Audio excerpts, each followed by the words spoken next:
किसी चीज का घटना, क्षरण यानी क्षण होना, मृदा का क्षरण यानी कि कटाव, मिट्टी का कटाव सुना है?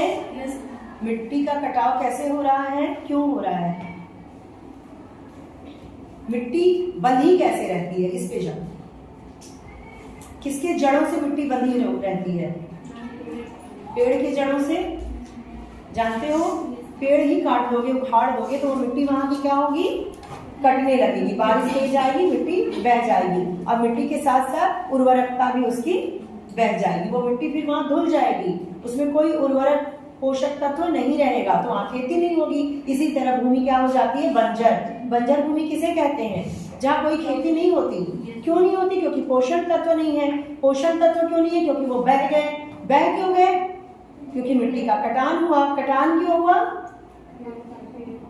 पेड़ नहीं रहे, पेड़ काटे गए। पेड़ क्यों काटे गए?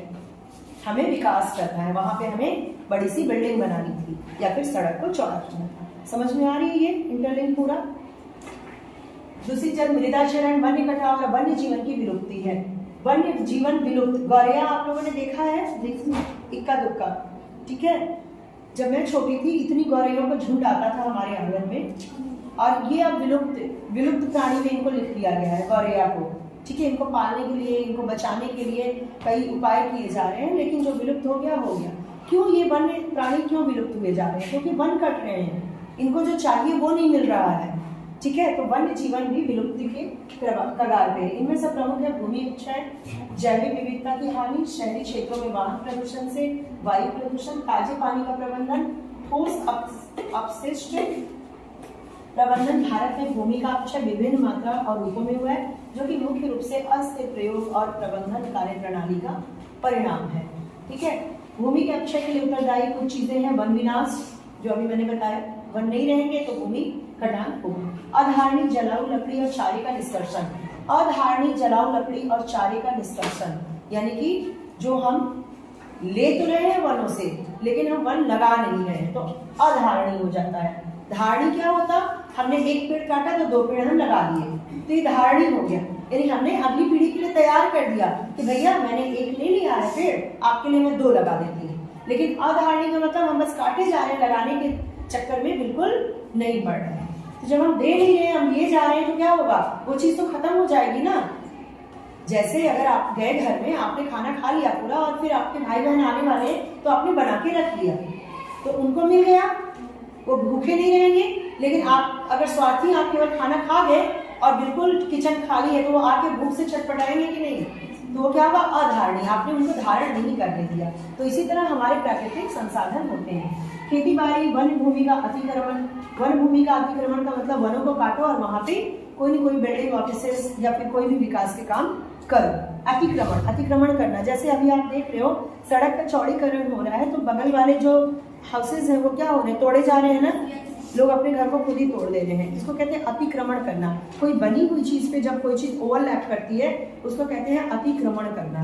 मतलब बना हुआ मेरा घर है, इसके ऊपर सड़क आएगा, तो सड़क ऊपर तो नहीं आएगा ना, घर को तो हटाना पड़ेगा। यानी एक निर्माण को हटा के दूसरा निर्माण करना, उसको कहते हैं अतिक्रमण। वनों में आग और अत्यधिक चराई।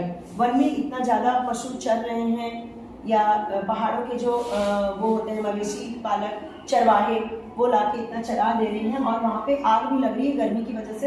ये सब कारण भी है। भू संचरण हेतु भारत विश्व जनसंख्या के लगभग 17% और विश्व पशुधन के 30% को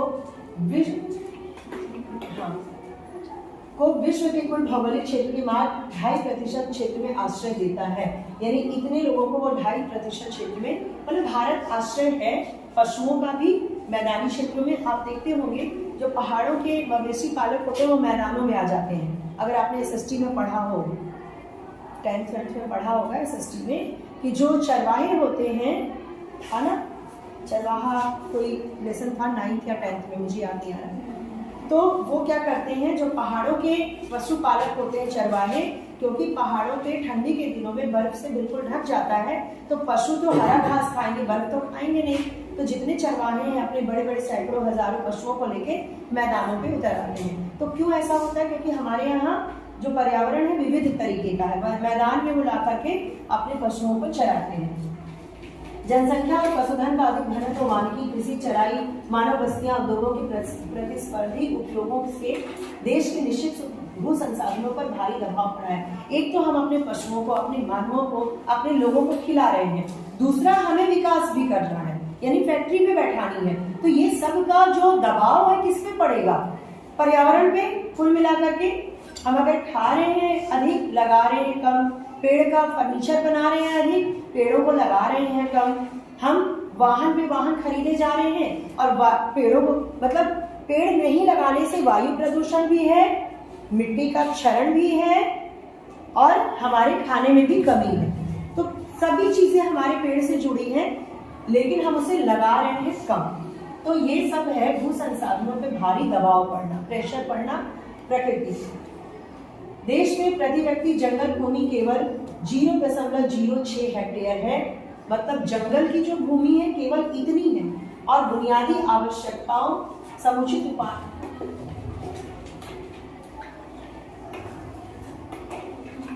उपायों को न अपनाया जाना। ये क्या है? अच्छा, इसके आगे ये था, इसको आगे थोड़ा सा कर लेते हैं। अनुचित फसल चक्र, ये क्या होता है? यहाँ हम लोग ये देख रहे थे, ध्यान देना फिर से, कि भूमि के अपक्षय के क्या कारण है। भूमि का जो कटान हो रहा है, ये अलग से क्वेश्चन आ सकता है कि भूमि के अपक्षय के क्या कारण है बताइए। तो इसमें हमने देखा, मुस्कान ध्यान है इधर, भूमि का कटान क्यों हो रहा है, इसका कारण हमने वन विनाश देखा, अधारणी जलाऊ लकड़ी चारे का निष्कर्षण, यानी हम लकड़ी काटे जा रहे हैं, वहां से ला रहे हैं चारा। खेती बाड़ी, खेती अगर हम करेंगे तो हमें पेड़ हटाना ही पड़ेगा। देखो खेती वो अच्छी होती है, आपने देखा होगा चारों ओर पेड़ लगे होते हैं, तो उससे क्या होता है, खेती की जो मिट्टी होती है वो बह के कहीं और नहीं जाती है। ठीक है। वन भूमि का अतिक्रमण, वन को काट करके वहां सड़क और बिल्डिंग्स बनाना, वनों में आग और अत्यधिक चढ़ाई, भू संरक्षण हेतु समुचित उपायों को न अपनाया जाना। भू संरक्षण के लिए हम लोग उपाय नहीं अपना रहे हैं। अनुचित फसल चक्र, ये क्या होता है? फसल चक्र क्या है, कोई आइडिया किसी को?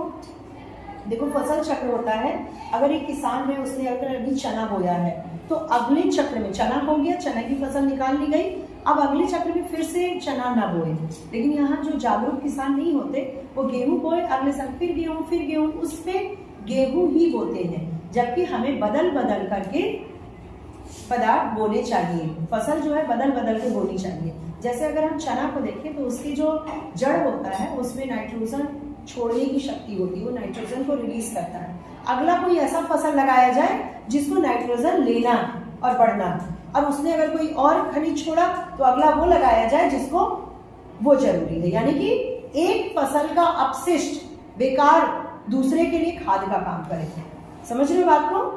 इससे क्या होता है, भूमि की उर्वरकता शक्ति जो है वो बनी रहती है और उसकी आवश्यकताएं फसल से ही पूरी हो जाती है। तो चना, चने के बाद गेहूं, गेहूं के बाद तो फसल चक्र अपनाना चाहिए। ठीक है। तो अनुचित फसल चक्र यानी ये कौन बताएगा एक किसान को?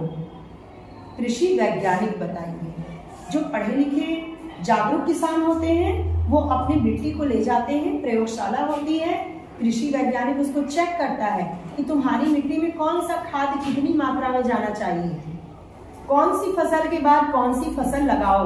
ये सारी चीजें कृषि वैज्ञानिक बताता है और जागरूक किसान उस चीज को फॉलो करके अपनी छोटी भूमि में ही बहुत लाभ कमा लेता है।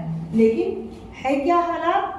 अनुचित फसल चक्र के, कृषि रसायन का अनुचित प्रयोग, रासायनिक खाद और कीटनाशक, इतनी रैपिड, इतनी जल्दबाजी रहती है कि हमें लौकी इतनी बड़ी नहीं इतनी बड़ी चाहिए, तरबूज इतना बड़ा नहीं इतना बड़ा चाहिए, केला जल्दी पक जाए, फसल जल्दी हो जाए। तो ये जल्दी जल्दी जो होड़ लगी हुई है, इसमें होता क्या है, लोग शॉर्टकट अपनाते हैं। चाहे जीवन के किसी भी क्षेत्र में अगर तुम जल्दबाजी कर रहे हो तो शॉर्टकट अपनाओगे।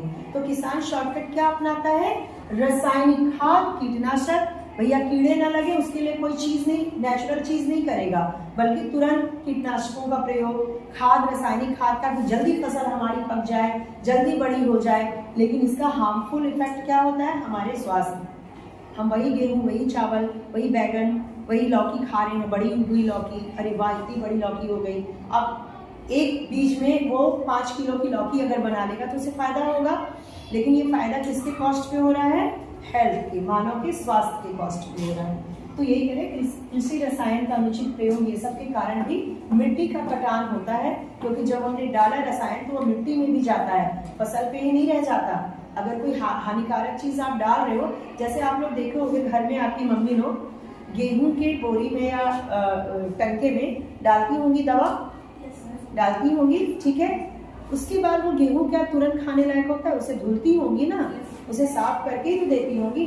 अगर आटे में तो आटा जैसे बन गया उसमें तो नहीं डालेंगी।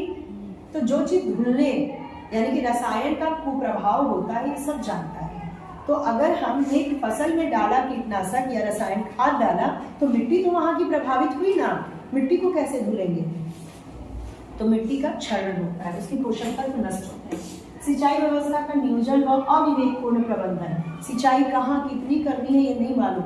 बहुत से जैसे कि जो बागवानी होती है, जो सब्जियों की खेती होती है, वहाँ हमें पानी बहुत नहीं लगाना होता है। वहाँ स्प्रिंकलिंग, एक सिंचाई के भी कई तरीके होते हैं। स्प्रिंकलिंग होता है, एक डिवाइस होता है, उसको लगा दिया, अब वो छींटते हुए, जैसे छींटा मारना होता है ना, जैसे पाइप को हम लोग प्रेशर से क्या करते हैं, छींटा मारते हैं, तो वो होता है सब्जियों की खेती में, उसकी बस जरूरत है। बहुत ज्यादा जरूरत नहीं है पानी लगाने की। लेकिन ना समझ किसान या जागरूक किसान जो नहीं है, जो ये चीज नहीं जानता, वो जहाँ पानी नहीं चाहिए वहाँ पानी लगा दिया, जहाँ चाहिए वहाँ नहीं लगाया। तो इस तरह की चीजें भी होती हैं जो मिट्टी का कटान करती है। भूमि जल का पुनः पूर्ण क्षमता से अधिक निष्कर्षण, भूमि का जल का निष्कर्षण। भूमि का जल क्या होता है? भूजल क्या होता है? भूमि के अंदर आपको मालूम है पानी है, सबमर्सिबल जानते हो। अगर 10 घर है तो 10 घरों में सबमर्सिबल लगा हुआ है, सब खींच रहे हैं, जमीन का पानी ऊपर खींच रहे हैं, ठीक है। तो ये जो पानी जो होता है वो तो आपने जमीन से निकाल लिया, इससे क्या होता है, मिट्टी का क्षरण होता है, मिट्टी बैठती है, मिट्टी उर्वरक नहीं रह जाती है। तो भूमि जल का पुनः पूर्ण क्षमता से अधिक निष्कर्षण, उसकी जितनी क्षमता है उससे ज्यादा हम निष्कर्षण कर लेते हैं। मेरे कहने का मतलब, अगर हम लोग मिलके काम करें, मैंने बताया ना, अगर हम लोग मिलके काम करें, पब्लिकली काम करें, तो बहुत सारे संसाधन बचेंगे। जैसे पेट्रोल बचाने के लिए बस का यूज करें, और इस भूजल को बचाने के लिए क्या कर सकते हैं, 10 घरों का एक समरसेबल लग जाए, 10 घर मिलके एक समरसेबल लगवा लें, है कि नहीं। लेकिन यहाँ पे क्या होता है, मेरी गाड़ी, मेरा समरसेबल, मेरा घर, मेरा वाहन, मेरी मर्जी। लेकिन उस मर्जी में वो भी किससे हैं, ये समझ में नहीं आती किसी को। संसाधनों की निर्बाध उपलब्धता और कृषि पर निर्भर लोगों की दरिद्रता यानी कि गरीबी। कृषि पे अगर कोई गरीब है तो वो कहाँ से जाएगा, कृषि वैज्ञानिक से मिलेगा, शिक्षा नहीं है, वो कहाँ से पता करेगा मिट्टी को कितना खाद चाहिए। तो ये सब कारण है। इसको आप लोग क्या करना, एक क्वेश्चन जैसे है, मान लो कि भूमि के अक्षय के कारण क्या है, ये कारण करके ये सारे टॉपिक जो हैं, कहाँ तक है, च झ ट अंग, हाँ, ये जितने टॉपिक है उसको लिख करके, इसमें जो आज मैंने बताया आपको 2-2 लाइन आप लिख के कल मुझे दिखाएंगे, ठीक है। केवल ये भूमि के क्षरण के क्या कारण होते हैं, इसको आप कल मुझे लिख के दिखाएंगे। चिपको आंदोलन या अपिको नाम से क्या रखा, इसको कल मैं बताती हूँ। चिपको आंदोलन थोड़ी पढ़ाई कर लो भैया, क्यों नहीं